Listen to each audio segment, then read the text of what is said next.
اعوذ باللہ من الشیطان الرجیم بسم اللہ الرحمن الرحیم اذ قالت امرأة عمران رب انی نذرت لك ما في بطنی محررا فتتقبل منی انک انت السمیع العلیم۔ جب عمران کی بیوی نے عرض کیا کہ اے میرے رب، تیرے لیے منت مانتی ہوں جو میرے پیٹ میں ہے کہ خالص تیری ہی خدمت میں رہے تو تو مجھ سے قبول کر لے، بے شک تو ہی سنتا جانتا ہے۔ فلما وضعتها قالت رب انی وضعتها انثى واللہ اعلم بما وضعت وليس الذکر كالانثى وانی سمیتها مریم وانی اعیدها بک وذریتها من الشیطان الرجیم۔ بولی اے رب میرے، یہ تو میں نے لڑکی جنی اور اللہ کو خوب معلوم ہے جو کچھ انہوں نے جنا، اور وہ لڑکا جو اس نے مانگا اس لڑکی سا نہیں، اور میں نے اس کا نام مریم رکھا، اور میں اسے اور اس کی اولاد کو تیری پناہ میں دیتی ہوں مردود شیطان سے۔ پچھلی آیت میں انبیاء کرام کی بزرگی کا اجمالی ذکر تھا، اب آل عمران کی بزرگی کی تفصیل بیان ہو رہی ہے۔ پچھلی آیت میں فرمایا گیا تھا کہ اللہ نے آل عمران کو بھی چن لیا، ان کو بھی منتخب کر لیا، اور آل عمران عیسیٰ علیہ السلام بھی ہیں، ان کی والدہ ماجدہ حضرت مریم بھی ہیں، ان کی نانی صاحبہ حضرت حنہ بھی ہیں۔ ان کے چناؤ کی مختلف نوعیتیں تھیں، کسی کو نبوت سے نوازا، کسی کو ولایت سے، اب ان کی تفصیل بیان ہو رہی ہے۔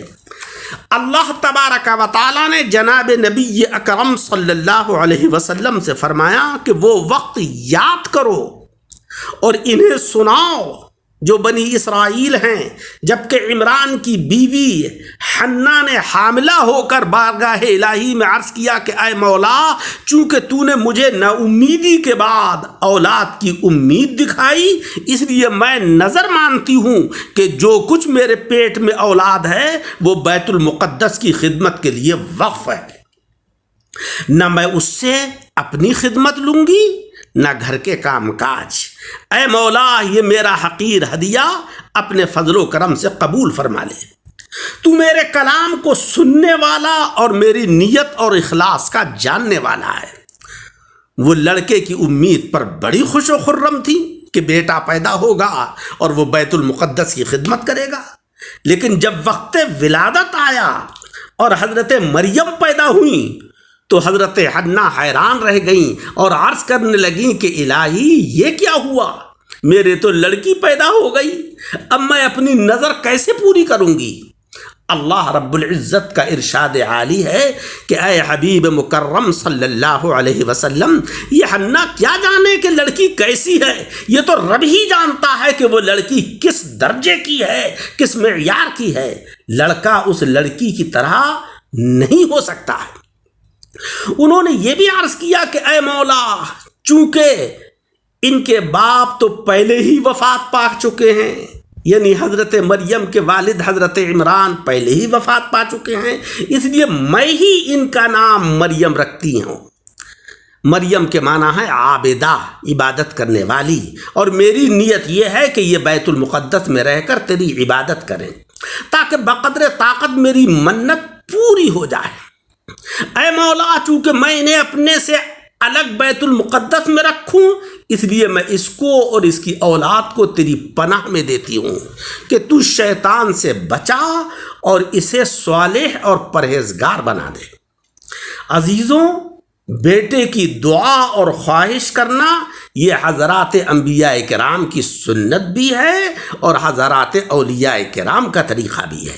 حضرت ابراہیم، حضرت زکریا علیہ السلام نے فرزند کی دعا کی، بی بی حنہ جو کہ ولیہ تھیں بیٹے کی دعا کی، مگر یہ تمام دعائیں دنیاوی اغراض کے لیے نہیں تھیں، صرف دین کے لیے تھیں کہ اللہ ہمیں بیٹا دے، وہ دین کی خدمتیں کریں، ہم کو ثواب ملے۔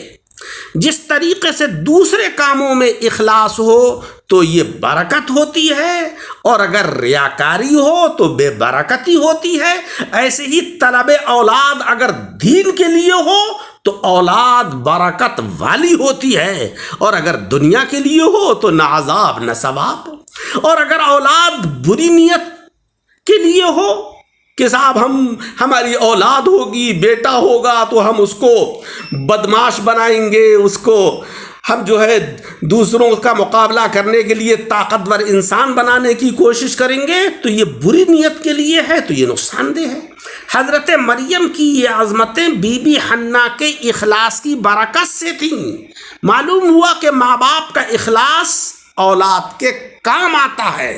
اگر ماں باپ اس نیت سے اولاد کی تربیت کریں کہ یہ تربیت یافتہ ہو کر دین کی اشاعت کریں گے، دین کی خدمت کریں گے، تو اللہ تبارک و تعالی اس اولاد کے اندر خیر پیدا فرماتا ہے۔ اصل واقعہ جو ہے وہ یہ ہے کہ فافوزہ کی دو بیٹیاں تھیں، حنا اور عیشا۔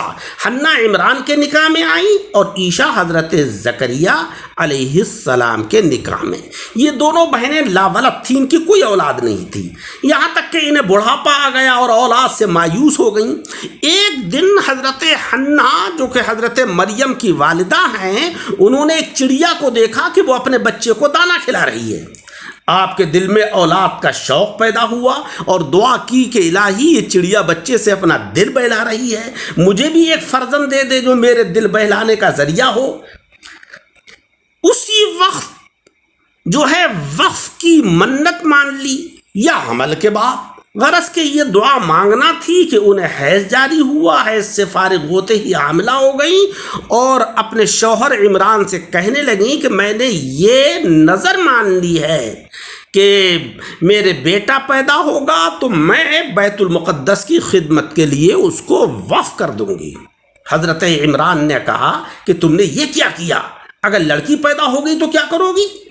تب بارگاہ الہی میں عرض کیا کہ اے مولا، میں منت مان چکی ہوں کہ جو کچھ میرے پیٹ میں ہے وہ بیت المقدس کی خدمت کے لیے وقف ہے، اس سے نہ خدمت لوں گی نہ گھر کا کام کاج۔ اور اس زمانے میں اس وقف کا رواج تھا کہ لوگ اپنی اولاد کو بیت المقدس کی خدمت کے لیے وقف کر دیتے تھے، اور وہ بچے وہیں بیت المقدس میں رہتے سہتے تھے اور وہاں کی خدمت کرتے تھے، جیسے آج کل روضہ مطہرہ اور کعبہ معظمہ میں خدام رہتے ہیں۔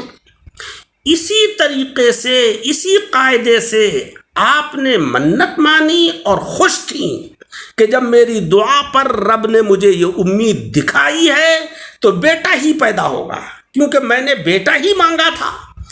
اسی درمیان میں حضرت عمران جو آپ کے شوہر تھے ان کی وفات ہو گئی۔ جب وقت ولادت آیا اور حضرت مریم پیدا ہوئیں تو حنا کو خلاف امید لڑکی پیدا ہونے اور اپنی نظر پورا نہ کر سکنے پر بہت افسوس ہوا۔ تب وہ دعا مانگی کہ جو اس آیت میں مذکور ہے۔ باقی حصہ انشاءاللہ اگلی آیتوں میں آ رہا ہے۔ اللہ تبارک و تعالی ہمیں قرآن عظیم پڑھنے، اس کو سمجھنے اور اس کے اوپر عمل کرنے کی توفیق عطا فرمائے۔ آمین بجاہ النبی الکریم۔